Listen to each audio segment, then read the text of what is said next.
Hello friends, welcome to my YouTube channel AV academy. दोस्तों, मैं हूं श्वेता और आप सभी का स्वागत है मेरे यूट्यूब चैनल एवी एकेडमी के साथ। दोस्तों, आज का क्लास हमारा हिस्ट्री का होगा और हिस्ट्री के अंतर्गत आज हम लोग मौर्य साम्राज्य को पढ़ेंगे। पिछले क्लास में भी हम लोगों ने मौर्य साम्राज्य के बारे में जाना था और आज हमारा दूसरा क्लास होगा मौर्य साम्राज्य से रिलेटेड। तो जिन लोगों ने पिछले क्लास को नहीं किया है उनके लिए मैं डिस्क्रिप्शन बॉक्स में लिंक को डाल दूंगी ताकि आप लोग पिछले क्लास को कर लें। चलिए आज की क्लास को शुरू करते हैं। हमारा आज का पहला पॉइंट है, किस मौर्य दक्कन की विजय शासक ने प्राप्त की थी? तो चंद्रगुप्त मौर्य ने। यह किस अभिलेख से प्रमाणित होता है कि चंद्रगुप्त मौर्य का प्रभाव पश्चिम भारत पर था? यानी कि बोल रहा है यह कि कौन ऐसा अभिलेख है जिससे यह प्रमाणित होता है कि चंद्रगुप्त जो मौर्य हैं उनका प्रभाव पश्चिम भारत पर था। तो अभिलेख का नाम है रुद्रदामन के जूनागढ़ अभिलेख से। यानी कि रुद्रदामन के जो जूनागढ़ अभिलेख है उससे यह प्राप्त होता है, यह प्रमाणित होता है कि चंद्रगुप्त मौर्य का जो शासन था जो पश्चिम भारत पर था। चलिए आगे देखते हैं हम लोग। चंद्रगुप्त मौर्य अपने जीवन के अंतिम दिनों में श्रवणबेलगोला चले गए, जहां उन्होंने जैन विधि से उपवास पद्धति, संलेखना पद्धति के द्वारा प्राण त्याग दिए। नेक्स्ट पॉइंट है, मगध साम्राज्य में रज्जुक किसे कहा गया है? तो मौर्य शासन में भूमि मापक अधिकारी को रज्जुक कहा गया है मगध साम्राज्य में। तो इम्पोर्टेंट पॉइंट से ध्यान रखिएगा। तो मगध साम्राज्य में रज्जुक किसे कहा गया है? तो मौर्य शासन में भूमि मापक अधिकारी को। ब्राह्मी लिपि की प्रथम पहचान किस पर उत्कीर्ण अक्षरों से की गई है? तो पत्थर की पट्टियों पर इसका क्या कहते हैं, उत्कीर्ण किया गया है, पहचान की गई है। आगे पढ़ते हैं। सम्राट अशोक का शिलालेख साहबबाजगढ़ी से प्राप्त हुआ है। यह स्थान कहाँ स्थित है? तो पेशावर, जो कि अभी पाकिस्तान में है। तो क्या है पॉइंट्स, इसको दोबारा देखते हैं। सम्राट अशोक के शिलालेख जिसका नाम है साहबबाजगढ़ी से प्राप्त हुआ है और यह अभिलेख कहाँ से प्राप्त हुआ है? तो पेशावर, पाकिस्तान से प्राप्त हुआ है। अशोक के शिलालेखों में प्रयुक्त भाषा कौन सी है? तो प्रकृत है और इम्पोर्टेंट पॉइंट से एग्जामिनेशंस में पूछा जाता है क्वेश्चन कि अभी अशोक के शिलालेख में कौन सा भाषा है जो प्रयुक्त किया गया है? तो प्राकृत किया गया है। आगे हम लोग देखेंगे अशोक के अभिलेखों की खोजकर्ता और वर्ष को जानेंगे।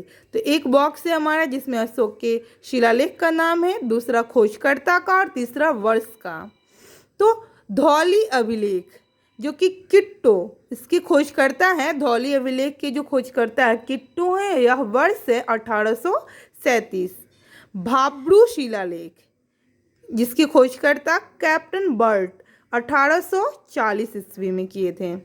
तीसरा है बाबर व नागार्जुन गुफा जिसकी खोजकर्ता है हैरिंगटन, यह वर्ष है 1785। चौथा है दिल्ली टोपरा जिसकी खोजकर्ता है कैप्टन पोलियार, यह 1785 ईस्वी में इसकी खोज की गई है, 1785 में इसकी खोज की गई है। नेक्स्ट है दिल्ली मेरठ स्तंभ अभिलेख जो कि पैडे टीपे थैलर ने 1750 में इसकी खोज की है। मानसेहरा इसकी खोजकर्ता है कैप्टन ले, 1889 में इसकी खोज की गई है। नेक्स्ट है कालसी शिलालेख जिसकी खोजकर्ता है जॉन फॉरेस्टर्स जो कि 1860 में इसके क्या कहते हैं खोज की गई है इस अभिलेख को। नेक्स्ट है हमारा रुमिनी देई जिसका नाम है फिहिरर जो कि 1896 में इसकी खोज की गई है। नेक्स्ट अभिलेख है जौगढ़ अभिलेख जो कि खोज करता है सर वाल्टर इलियट जो कि वर्ष है 1850। गिरनार शिलालेख, खोज करता है लेफ्टिनेंट कर्नल डार्ट, वर्ष है 1822। नेक्स्ट है शाहबाज गढ़ी, जो कि खोज करता है एक फ्रांसीसी अधिकारी, वर्ष है 1836। नेक्स्ट है इलाहाबाद स्तंभ लेख, जिसकी खोज करता है टी.एस. बर्ट और वर्ष है 1834।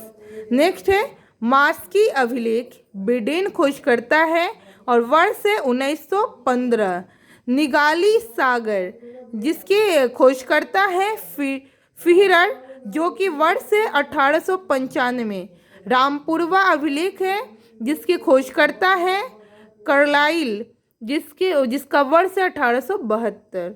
नेक्स्ट है सारनाथ स्तंभ, खोजकर्ता ऑरिल स्टाइन, जिसके वर्ष है 1905। इस तरीके से हम लोगों ने अशोक के अभिलेखों और उसके खोजकर्ता और किस वर्ष में की गई है इसकी खोज, इसके बारे में जान लिया। अब नेक्स्ट पॉइंट देखते हैं हम लोग।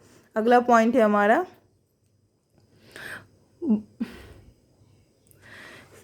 अशोक ने बौद्ध होने के बाद भी हिंदू धर्म में आस्था नहीं छोड़ी। इसका प्रमाण किससे मिलता है?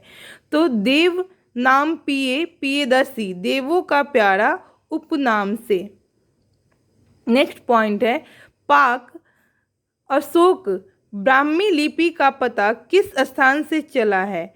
तो श्रीलंका स्थित अनुराधापुर से। नेक्स्ट पॉइंट है सारनाथ स्तंभ का निर्माण किसने करवाया था?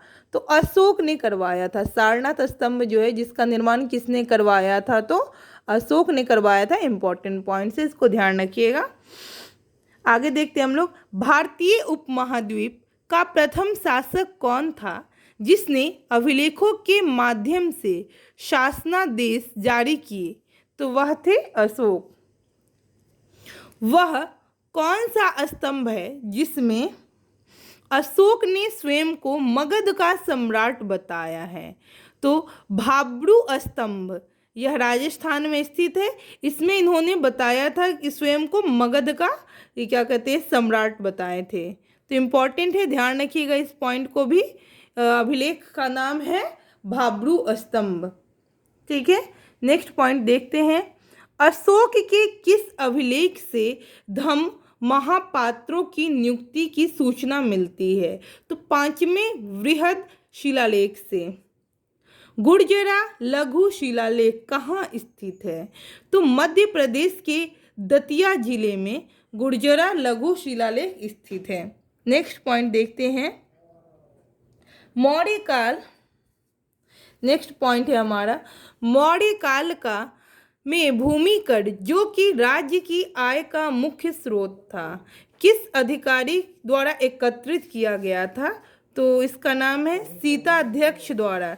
सीताध्यक्ष द्वारा यह शुरू किया गया है। नेक्स्ट पॉइंट है मध्य प्रदेश में स्थित सांची के स्तूप।